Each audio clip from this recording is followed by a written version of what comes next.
ரம்பாவின் மகளா இது? ஆச்சரியத்தில் ரசிகர்கள்.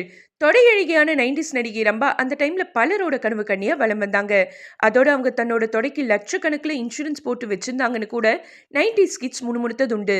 ரம்பா நடிப்புல வெளியான பெரும்பாலான படங்கள் சூப்பர் டூப்பர் ஹிட் அடிச்சது. ரஜினிகாந்த், கமல்ஹாசன், விஜயகாந்த், சரத்குமார், அர்ஜுன், விஜய், அஜித், பிரசாந்த்னு உச்சக்கட்ட நடிகர்களோடையும் பிஸியா நடிச்சாங்க. தமிழ்ல மட்டுமல்லாம மலையாளம், கன்னடம், ஹிந்தி, தெலுங்குன்னு ஆல் லாங்குவேஜ்லயும் நடிச்சு பேன் இந்தியா ஸ்டாரா வலம் வந்தாங்க.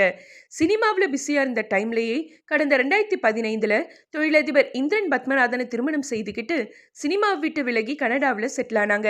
இந்த தம்பதிக்கு 2 மகள்கள் மற்றும் ஒரு மகனும் இருக்காங்க. இந்த நிலையில ரம்பா தன்னோட மூத்த மகள் லான்யாவுடைய 13வது பர்த்டேவை கொண்டாடி இருக்காங்க. இது குறித்த போட்டோஸையும் தன்னோட இன்ஸ்டா பக்கத்துல ஷேர் பண்ணியிருக்காங்க. அஃபிஷியலி டீனேஜ்குள்ள என்ட்ரி ஆகுறதால தன்னோட ஹாப்பியை ஷேர் பண்ணியிருக்காங்க ரம்பா. இந்த போட்டோஸை பார்த்த ரசிகர்கள், ரம்பாவோட மகளா இது? எவ்வளவு பெருசா வளர்ந்துட்டாங்க, வெறும் 13 வயசுலேயே ஹீரோயின் ரேஞ்சுக்கு அழகா இருக்காங்களேன்னு கமெண்ட் பண்றதோட லான்யாவுக்கு பிறந்த நாள் வாழ்த்துக்களையும் பதிவிட்டு வராங்க.